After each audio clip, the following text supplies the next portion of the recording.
그다음에 7주. 그래서 들리지는 않지만 피부에서 귀가 만들어지는 거고요. 그쵸? 웨이가 이제 만들어지는 건데, 네, 요때는 저 모양을 저렇게 보고 남자 여자인지는 알 수가 없어요. 한 10주 정도 돼야지 각도로 보면서 알 수 있습니다.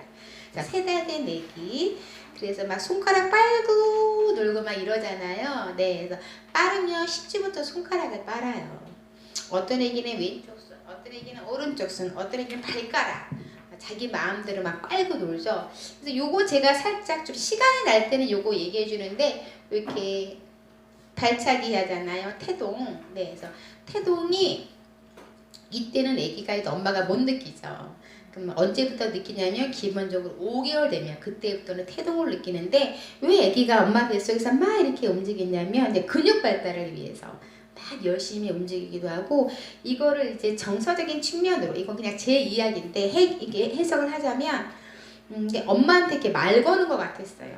애가 움직이는 게 엄마 뭐해? 이렇게. 엄마 지금 뭐해? 이렇게 계속 저는 그런 측면으로 조금 받아들여졌어요. 정서적인 측면도 조금 저는 해석을 하고 싶었던 거죠. 아기가 계속 엄마한테 엄마 뭐해? 엄마 뭐해? 이렇게 말 거는 걸로 그렇게 느껴졌습니다. 그래서 이제 6개월 정도 되면은 이때부터 오감을 확실하게 느끼고 들을 수가 있다라는 거 아기한테 얘기해 주고요. 엄마 목소리, 아빠 목소리 다 구별하고요. 8개월 정도 되면은 엄마 아빠 목소리의 이 높낮이를 들으면서 지금 싸운다 안 싸운다를 알 수 있습니다. 아기가. 네. 그래서 이런 교육이 사실은 청년들에게도 되게 리얼하게 들어가야 되는 거예요. 결혼 준비 학교 때 이런 이야기를 많이 하는 거죠. 그리고 이제 엄마 뱃속에서 아직 태어나진 않았지만 7개월 때, 그래서 애들이 막 이상하다라고 하면 이게 피부를 보호해주는 건강한 약이야, 태지야, 너도 있었어, 나쁜 거 아니야 얘기해주고, 엄마 뱃속에서 아직 태어나지도 않았지만 손톱이 너무 예쁘게 잘 자랐지, 이제 이런 이야기도 해주고. 그래서 왜 저렇게 피가 묻었어요? 막 초등부 애들은 많이 얘기해. 괜찮아, 엄마 몸에서 나오면 살짝 피 묻은 거야. 애기 몸에서 피가 난 건 아니야 라고 얘기해주고요. 시간이 되면 이 애기가 이제 웃으면서 태어났잖아요. 그래서 얼마나 엄마 아빠의 많은 사랑을 뱃속에서부터 받고 자라는지 이런 이야기도 좀 많이 해주는 편이에요. 그리고 애기 태어나면 이제 탯줄 잘라주는 것도 교육시키죠. 아빠들이 요즘 이렇게 탯줄 잘라주시잖아요. 네.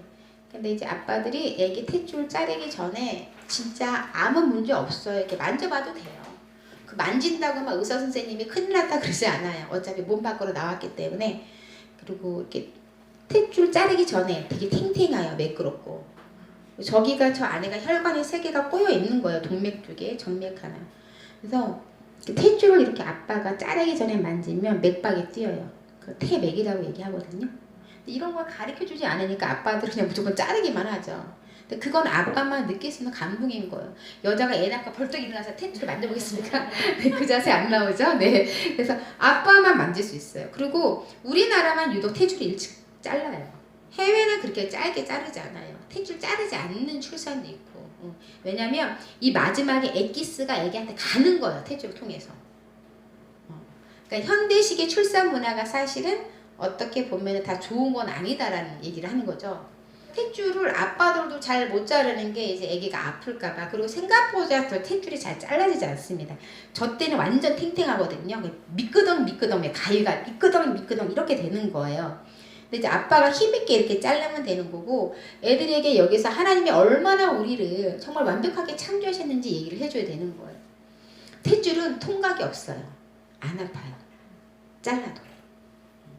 이런 이야기 꼭 해주시죠. 하나님을 실수하시는 분이 아니야. 그래서 하나님은 탯줄을 안 아프게 만드셨어. 건강하게 잘라줘도 돼. 이렇게 얘기합니다. 그리고 이제 어떻게 자르는지도 얘기하죠. 그래서 배꼽에서 자 보시면 5cm 대충 지나서 이제 의료진들이 플라스틱 집게로 이렇게 딱 집으면 피가 안 통하잖아요. 그리고 아빠한테 집게를 주는 거죠. 탯줄 자르라고. 그러면 이 집게 바깥쪽 이쪽을 이렇게 자르는 겁니다. 네. 그러면 요만큼 붙어 있죠. 14일 정도 되면 꼬똑꼬똑 말라서 뚝 떨어지죠. 그게 너희들이 배꼽이 된 거야. 이제 막 이렇게 얘기해 주는 거예요. 네, 그리고 애기 데려가서 간단하게 목욕시키고 기초검사하고 강포에 싸서 엄마 아빠 방으로 데리고 오면 엄마는 힘들어서 누워있거든. 아빠가 얘기를 받아서 뭐라고 얘기를 해줄까? 이것도 계속 복습을 시켜요. 그럼 애들이 막 소리 지르고 발표하는 애들도 있고요. 아니면 애들에게 다 같이 선생님 따라서 해봐. 그래서 태어나줘서 고마워. 이런 말도 계속 하게 하는 거죠. 어떤 애는 뭐 건강하게 태어나줘도 고마워 막 자기가 그 말 하겠다고 아 그래도 아빠 되면 꼭 그렇게 얘기해줘야 돼 맞아 이런 이야기를 하고 그래요. 그래서 이 생명 그다음에 출산 이런 거에 대해서 아이들에게 막 되게 기쁨 환희 막 이런 느낌을 좀 줘야 되는 거예요.